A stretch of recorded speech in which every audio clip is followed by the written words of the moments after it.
자, 안녕하십니까. 부동산 학교는 한동균입니다. 자, 오늘은 감정평가의 방식인데 여러분 교재 160페이지가 되겠죠. 자, 이 감정평가의 방식을 보시면은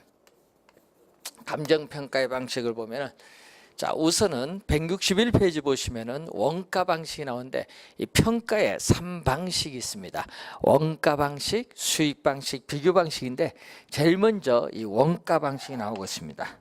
자, 원가 방식은 우선 어느 정도의 비용을 투입을 해서 생산된 재화인가, 이 비용성의 원리를 근거로 합니다. 자, 이 비용성의 원리를 근거로 하고, 그리고 이 비용이니까 이 공급 측면을 중시합니다. 공급 측면을 중시하기 때문에 이 공급자 가격의 특징을 가지고 있죠. 비용성의 원리를 근거로 하고 공급자 가격의 특징을 가진 이 원가 방식이 나옵니다. 자, 이 원가 방식인데, 자, 원가 방식은 크게 두 가지로 나눠 볼 수 있죠. 자, 대상 물건의 가액을 산정하는 방법인 원가법이고, 또 대상 물건의 임대료를 산정하는 방법, 이 적산법의 두 가지로 우리가 나눠 볼 수 있습니다. 자, 원가법과 적산법인데, 자, 이때 원가법은 특히 우리가 감가가 별로 없는 신축 우리가 건물에 유용하게 적용할 수 있다. 자, 원가법은 특히 감가가 별로 없는 신축 건물에 유용하게 적용할 수 있죠. 즉, 이 감가상각이 가능한 자산에 적용하는데 신축 건물에 유용하다. 자, 우선은 이 원가법은 이 대상 물건의 가액이 적산 가액이라고 하고, 적산법에서 구한 임대료를 우리는 적산 임대료라고 하죠. 자, 그러면 이 적산 가액은 대상 물건의 재조달 원가, 우리 개념은 자주 나옵니다. 대상 물건의 재조달 원가에 감가 수정을 하여 대상 물건의 가액을 산정하는 감정평가 방법을 원가법이라고 하죠. 자, 이 감가 우리가 수정액 또는 감가 누계액이죠. 이 감가 수정액, 감가 이 누계액을 우리가 빼주면은 적산가액이 되는데, 이 재조달 원가에서 감가 수정액을 뺀 것을 우리는 감가 수정이라고 합니다. 그래서 원가법을 구성하는 2대 요소는, 자, 원가법을 구성하는 2대 요소는 이 재조달 원가와 이 감가 수정, 이 두 가지가 원가법을 구성하는 2대 요소가 되죠. 자, 그러면은 이제 여러분 교재 161페이지 보시면은 재조달 원가가 나오는데, 자, 우선은 재는 다시제자거든요. 다시 조달하는 원가다. 그래서 여러분 원가는 비용입니다.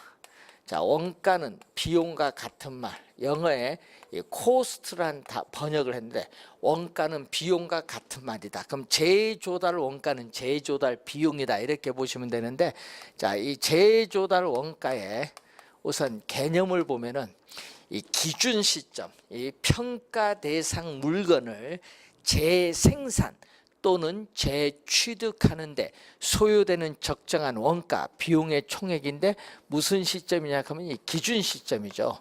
자, 이 기준 시점은 우리가 대상 물건의 가격 조사를 완료한 날짜로서 감정평가 가액의 기준이 되는 날짜입니다.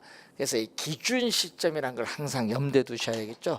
자, 여러분이 시험 지문에는 또 신축 시점으로 자주 출제를 하는 거죠. 신축 시점이 아니라 기준 시점이라는 것을 항상 염두에 두셔야 된다. 기준 시점. 자, 그럼 재조달 원가의 개념을 보면은 이 종류가 있죠. 재조달 원가의 우리가 종류를 보게 되면은, 자, 재조달 원가의 종류는 크게 두 가지가 있습니다. 이 생산 원가. 자, 재생산 원가를 복제 원가라고 하죠. 복제. 여러분 똑같은 걸 다시 만든 게 복제죠. 복제 원가가 있고 이 대체 원가. 그럼 대체 원가는 대체 비용이죠. 대체 원가를 또는 대치 원가라고 하죠. 두 가지가 있습니다. 특히 이 감가가 별로 없는 이 신축, 우리가 건물에 우리가 유용하게 적용할 수 있다. 신축 건물에 적용하는 것이 합리적인 것은 재생산 원가고, 낡고 오래된 건물에 적용하는 것이 합리적인 것은 대체 원가입니다. 자, 그래서 여러분이 신축 건물인데 동일한, 자, 이 신축 건물에 적용하는 것이 적합한 건데, 자, 지금 여러분이 공부하고 있는 그 건물을 우리가 동일한 원자재, 동일한 노동자의 질, 동일한 설계와 동일한 공법을 가지고 동일한 구조를 가진 건물로 신규로 다시 조달하는 데 드는 비용을 재생산 원가입니다. 그래서 재생산 원가는 우리는 물리적으로 동일한 부동산을 신규로 다시 조달하는 데 드는 비용이기 때문에 이 물리적 측면에서의 원가 개념이다, 이렇게 보시면 되겠습니다. 자, 그런데 이 대체 원가는 오래된 건물이죠. 자, 여러분 60년 전에 지어진 건물을 현재 60년 전 상태와 조달하면 가치가 떨어져요. 왜? 그동안의 건축 재료의 변화, 건축 공법의 발달로 인해서 그렇죠. 그렇기 때문에 이 오래된 건물을 다시 조달할 때는 대상 부동산과 동등한 효용을 가진 부동산을 신규로 다시 조달하는 데 드는 비용이 대체 원가입니다. 그래서 이 효용 측면의 원가다. 이 대체 원가는 이 효용 측면의 원가라는 걸 알아두면 돼요. 효용 측면의 원가가 바로 대체 원가다. 효용 측면의 원가. 그래서 여러분이 오래된 건물을 최신의 원자재, 최신의 설계와 공법을 가지고 최신의 우리가 구조를 가진 현대적인 건물로 신규로 다시 조달하는 데 드는 비용입니다. 그렇기 때문에 오래된 건물을 최신의 건물로 조달하는 과정에서 기능적으로 뒤떨어진 부분을 이미 다 반영을 했어요. 즉 기능적 감가에 따르는 부동산 가치의 손실을 이미 내포하고 있기 때문에 기능적 감가를 해서는 안 된다. 왜? 기능적 감가를 하면은 이중 감가가 됩니다. 이미 기능적 감가에 따르는 부동산 가치의 손실을 이미 포함하고 있다는 얘기죠. 그래서 기능적 감가를 해서는 안 된다는 거죠. 기능적 감가를 해서는 안 된다는 걸 염두에 두시면 되겠죠. 자, 그래서 이러한 재조달 원가의 개념, 종류 우리가 보시고, 또 이 건축물에 있어서의 우리가 재조달 원가를 구하는 기준을 보면은, 자, 이 건축물의 재조달 원가를 구하는 기준을 보면은 이 표준적 건설비, 자, 이 표준적 건설비, 뭐 표준 건축비가 되겠는데, 여기에는 뭐 원자재나 노동력을 투입하는 직접 우리가 공사비도 있죠. 여기에다가 또 관리 감독하는 간접 공사비, 그리고 이 건축물을 우리가 할 때는 자기가 직접 건설을 하든 도급 건설을 하든 우리는 도급 공사에 준하거든요. 그래서 도급 가격주의를 채택한다. 자, 이 도급 가격주의를 채택합니다. 그래서 자기가 직접 건설했다 하더라도 도급에 준하여 처리를 하죠. 그래서 도급 가격주의를 채택하기 때문에 뭐가 들어오죠? 개발업자, 이 개발업자, 수급인, 개발업자, 이 수급인에 있어서의 적정한 개발에 따른 이윤이 들어온다는 거죠. 자, 이 세 가지인데 수급인의 적정 이윤이 들어온다는 걸 꼭 명심해 두시고, 자, 여기에다가 도급인이 부담을 해야 돼. 자, 이 발주자인 우리가 도급인이 우리가 부담을 해야 돼. 통상적 부대 비용, 뭐 등기 비용, 세금, 이자 비용, 통상적인 부대 비용을 더해 줌으로써 우리는 재조달 원가를 구할 수 있다, 이런 얘기죠. 자, 이 정도 우리 재조달 원가를 알고, 감가수정은 재조달 원가를 감액을 해야 할 요인이 있을 경우에 그 재조달 원가에 미달되는 부분에 갇힌 감가 누계액을 공제해서 이 기준 시점에서의 대상 물건의 가액을 구하는 게 감가 수정입니다. 그러면 이 감가 수정에서는 이 감가 요인을 알아야 되겠죠. 자, 그럼 감가 요인은 우리가 이런 요인이 있어요. 감가 요인은 내부적. 자, 내부적 감가 요인인데, 이 내부적 감가 요인은 대상 물건의 이 기술적 측면에서 바라보는 감가 요인이에요. 그래서 내부적 감가 요인은 크게 두 가지가 나오죠. 물리적 감가 요인. 자, 물리적 감가 요인과 이 기능적 감가 요인이 나옵니다. 자, 그리고 외부적 감가 요인이 있어요. 자, 이 외부적 감가 요인은 우리가 이 경제적 감가 요인을 말하죠. 자, 경제적 감가 요인인데, 자, 우선은 이 물리적 감가 요인은 물리적 상태의 변화로 인해서 발생하는 부동산 가치의 손실분을 말하죠. 자, 풍우 작용에 의한 노후화, 사용에 따른 소모나 마멸, 화재로 인한 전소, 지진이나 홍수 같은 자연재해로 인해서 건축물이 파괴되거나 손상을 입는 경우는 물리적 감가 요인. 그럼 기능적 감가 요인은 물리적 상태의 변화, 이 물리적 상태의 변화와는 별도로 이 기능적 측면에서의 효용이 감소함에 따르는 가치의 손실을 말합니다. 그래서 이 기능적 감가 요인은 설계의 불량, 설비 부족, 설계의 불량, 설비 부족 또는 이 부지와 이 건물에 있어서의 부적응이라든지 또는 이 능률이 저하, 디자인의 악화, 형의 구식화 등을 들어볼 수 있죠.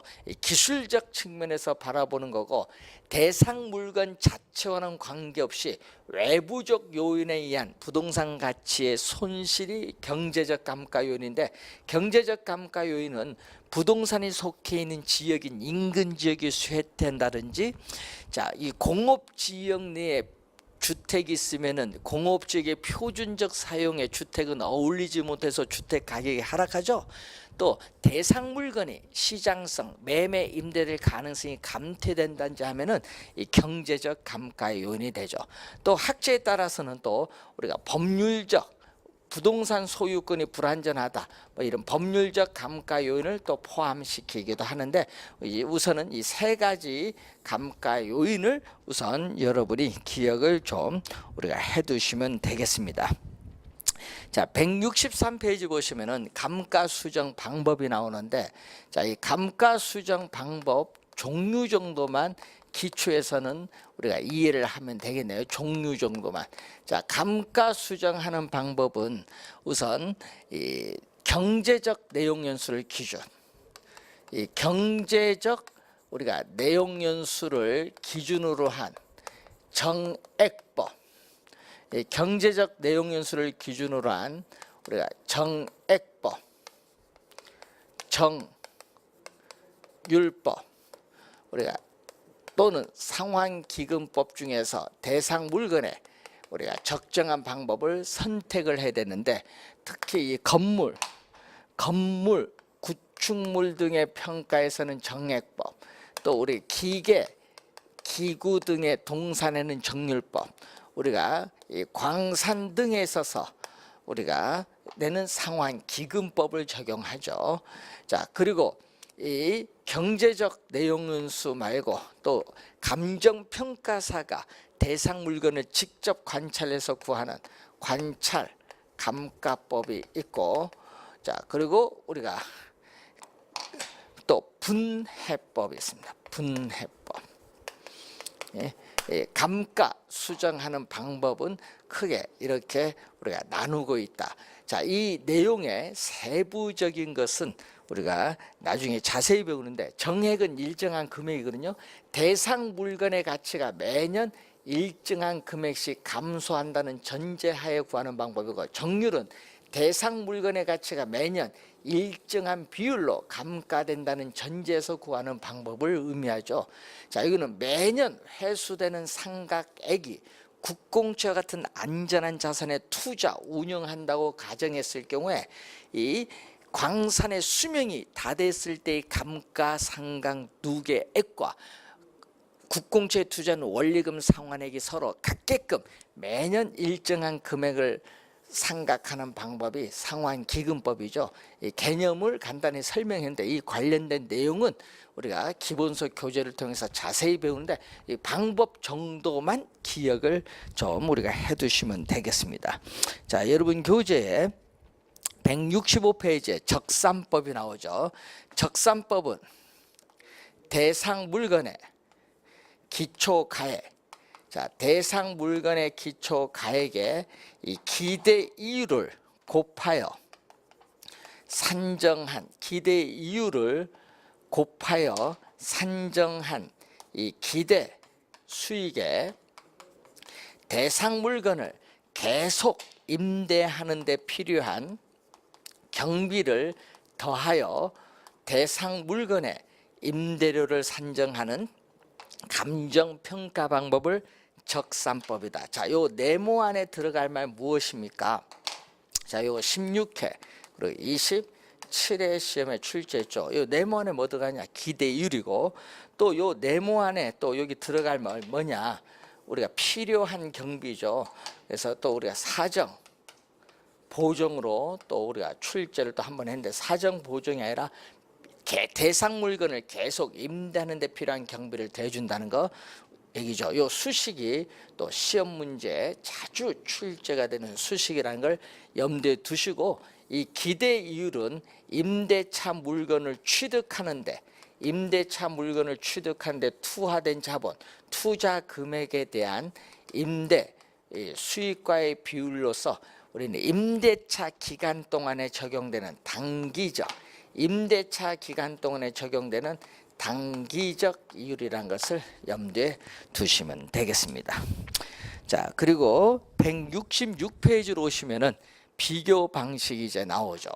자, 비교 방식은 자, 시장에서 어느 정도의 가격으로 거래되고 있느냐, 시장성의 원리를 근거로 합니다. 시장에서 어느 정도의 가격으로 거래되고 있느냐, 시장성의 원리를 근거로 하고, 우리는 시장에서 수요 공급이 교차하는 점에서 형성되는 균형 가격의 특징을 가지고 있죠. 자, 이렇게 해서 나타나는 방식이 우리가 비교 방식이 되겠죠. 자, 비교 방식은 우선 거래 사례 비교법이 있습니다.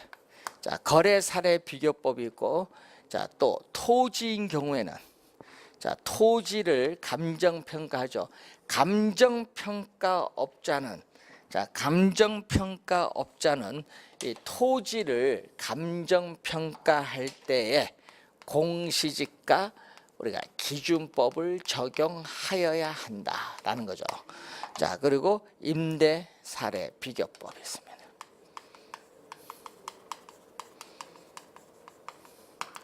자, 우선 또 개념부터 봐야겠죠. 거래 사례 비교법은 거래 사례 비교법에서 구한 우리가 대상 물건의 가액을 비중 가액, 임대 사례 비교법에서 우리는 우리가 구한 대상 물건의 임대료를 비준 임대료. 자, 공시지가 기준법에서는 대상 토지의 가액을 구하는 거죠. 대상 토지의 가액이 얼마냐, 요걸 이제 구하는 그런 내용이죠.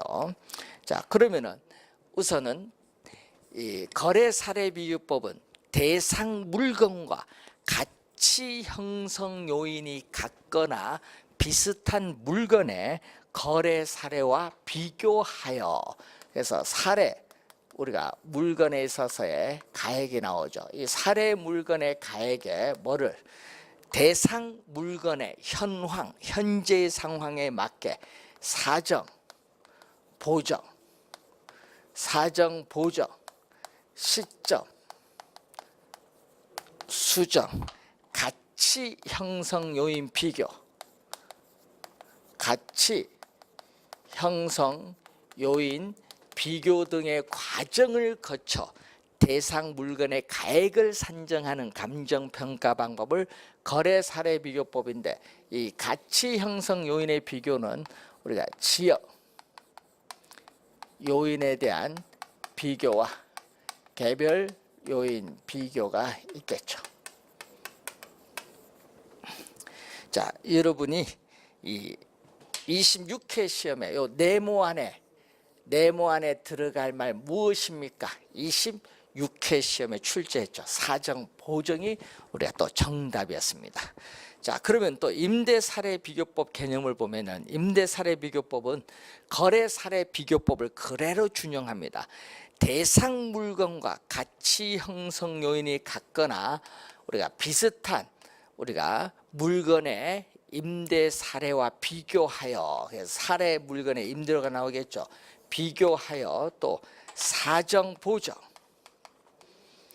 대상 물건의 현황에 맞게 사정 보정, 또 시점 수정, 가치 형성 요인 비교 등의 과정을 거쳐 대상 물건의 임대료를 산정하는 감정평가 방법을 우리는 임대 사례 비교법이다. 또 요 임대 사례 비교법에 의해서 구한 임대료를 비준 임대료죠. 자, 요 비준 임대료 요거 26회 시험에 들었죠. 요 관로 안에 들어갈 말 무엇입니까 물었어요. 27회 시험에 출제를 했고, 요 사정 보정 요거 들어가는 요 문제는 26회 시험에 출제를 했었죠.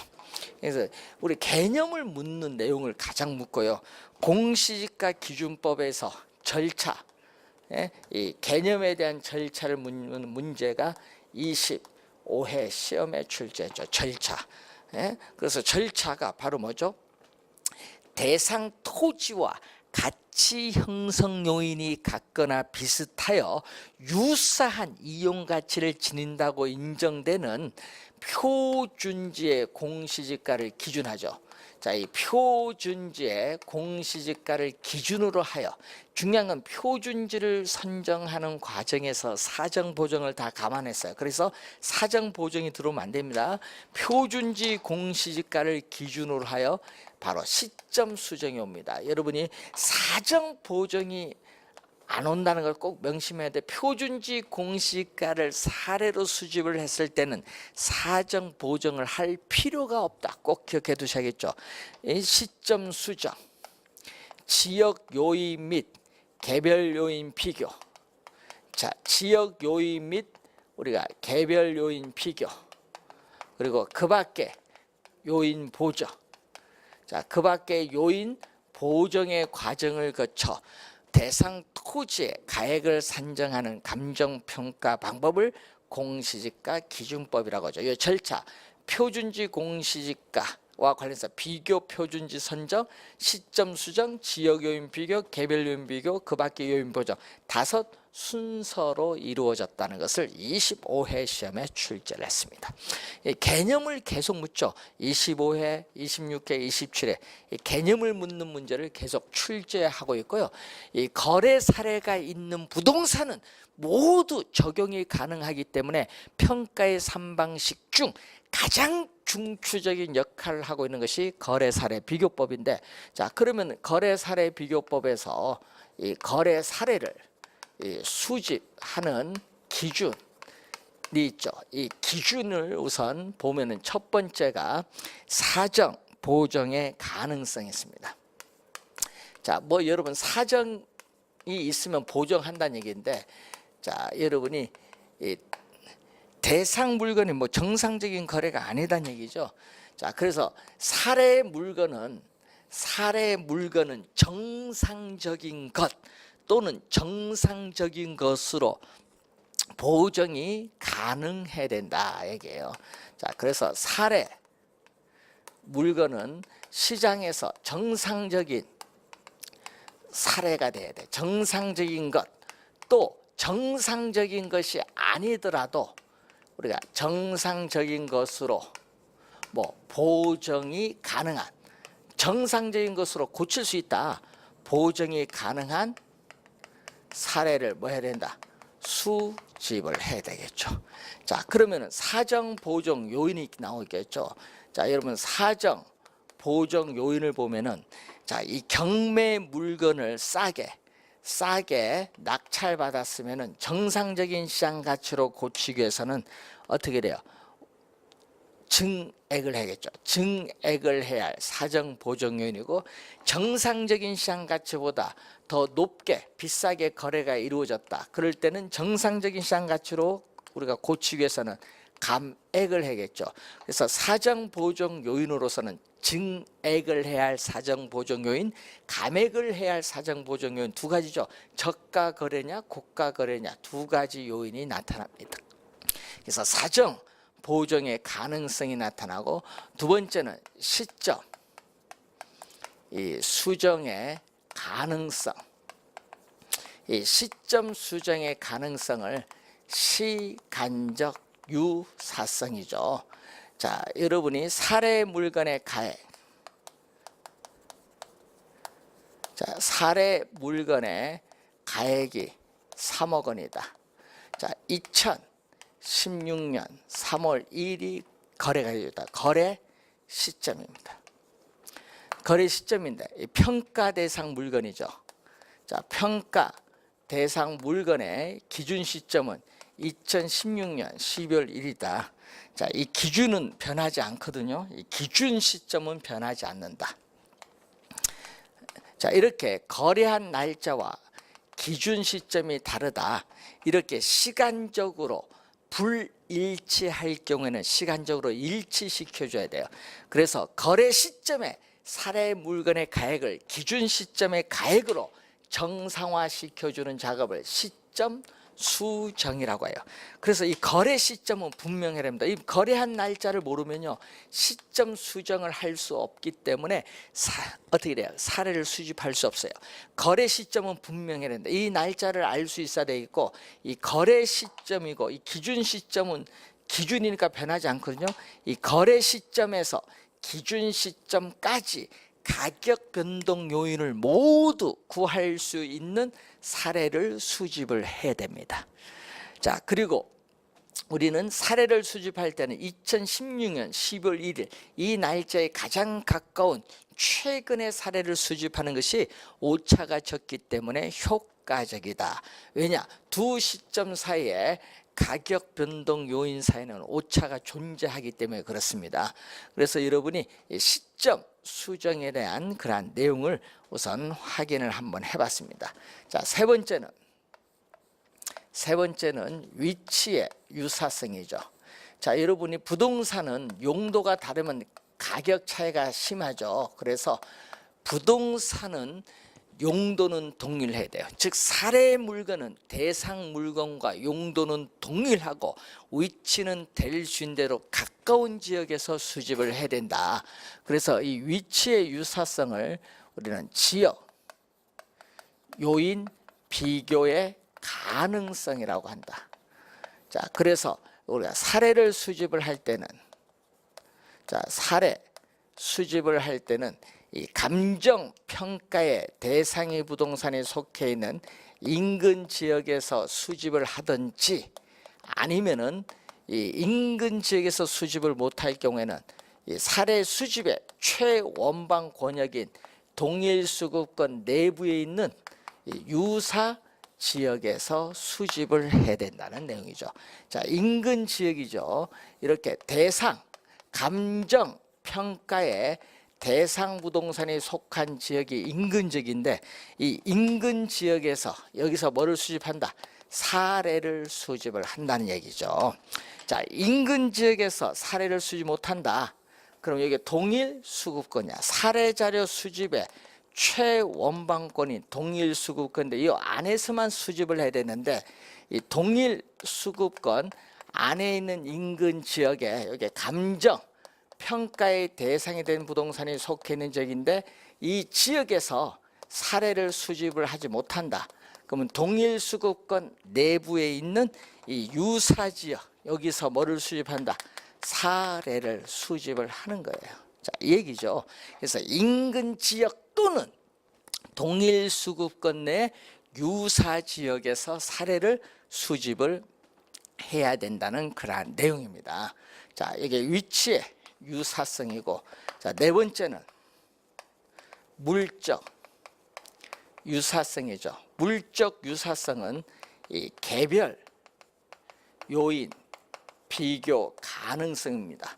자, 부동산은 개별성을 가지기 때문에 개별 요인 비교가 가능한 사례를 수집을 해야 되는데, 자, 사례 물건은 대상 물건과 동질, 동유형해야 됩니다. 자, 사례 물건은 대상 물건과 동질, 동유형, 동질, 동유형의 것이어야 한다. 이어야는 반드시란 얘기죠.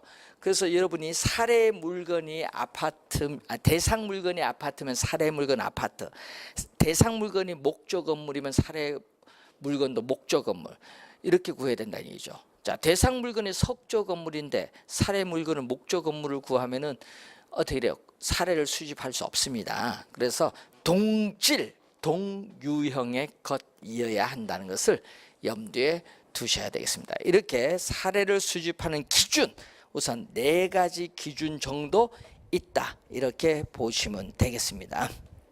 자, 그래서 우리가 보시고 168페이지 보시면은 공시지가 기준법에 있어서의 절차 5단계가 나와 있는데, 우리 아까 설명했는데 여러분이 절차 5단계 다시 한번 우리가 확인을 해 두시면 되겠고, 자, 그리고 이제 여러분 교재 169페이지 임대사례 비교법 관련된 내용도 설명을 했습니다.